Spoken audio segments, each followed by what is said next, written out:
Daghang pamilyang Bakwit ang nagpuyo sa eskwelahan sa Tukan Nalipaw sa Mamasapano, Maguindanao del Sur. Abril 2, 2024 pa sila namakwit kay nahadlok sa nagpadayang engkwentro sa mga miyembro sa MILF o BIFF. Upat na ka mga barangay ang apektado sa kagubot. Gikan sa Pimbalkan ug Tukan Nalipaw kung asa nagsugod ang gyera, miabot na kini sa silingang barangay nga Dalapdap ug Dastil. Mao nga miabot na sa 1,000 ka pamilya ang namakwit sa ilang mga balay sa kahadlok nga madamay sa kagubot. Kami po ay laging naghahanda ng mga assistance sa ating mga displaced constituents. As of now, nandoon yung personnel natin sa Local Disaster Risk and Reduction Management Office, andoon sa field para alamin yung sitwasyon doon. And there was a raw report na may mga evacuees tayo na naka-station ngayon sa elementary school.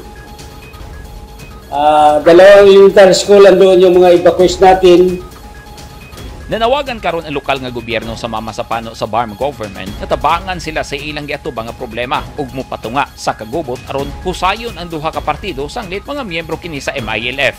So, yun ang panawagan namin dito na kailangan talaga yung commitment nila na mag-sit down ba itong mga tao nito kasi mga tao nila ito eh. Once and for all ba, kasi malaking perwisyo sa ating mga sibilyan yung ginagawa nila ngayon. Nagsugod ang kagubot sa lugar sa usa ka ambush diin biktima ang miyembro sa PNP nga paryente sa kapitan sa barangay Pimbalakan nga miyembro sa MILF. Nakalingkawas ang miyembro sa PNP ug mibalos ang mga paryente niini hangtod nga mikanit-kanit na ang gyera. Still ongoing po yung ating so we called firefight or armed skirmishes or armed conflict po sa ating munisipyo po. So for my validation po and investigation, bali po, nag-umpisa po ito noong April 2, April 3. Yung nagkaroon po ng conflict or land raid which is common naman po sa ating lugar hanggang sa lumaki na po. Ito po ay sa Tukan Nalipaw, Dasipil, and Barangay Pimbalkan po.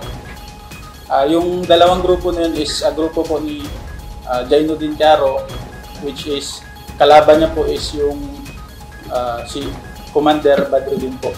Rido ug land conflict ang nakitang motibo sa mga pulis sa nagpadayon nga engkwentro sa mga armado sa lugar. Nakafile na sa kaso ang mga pulis sa mga nag-ambush. Napaabot na sab sa kapulisan ngadto sa CCCH, GPH ug MILF ang reklamo sa mga pulis. Nagpadayon hino ng assistance sa lokal nga gobyerno sa mga Bakwit nga gipangunahan sa Municipal Disaster Risk Reduction and Management Office kun NDRRMO.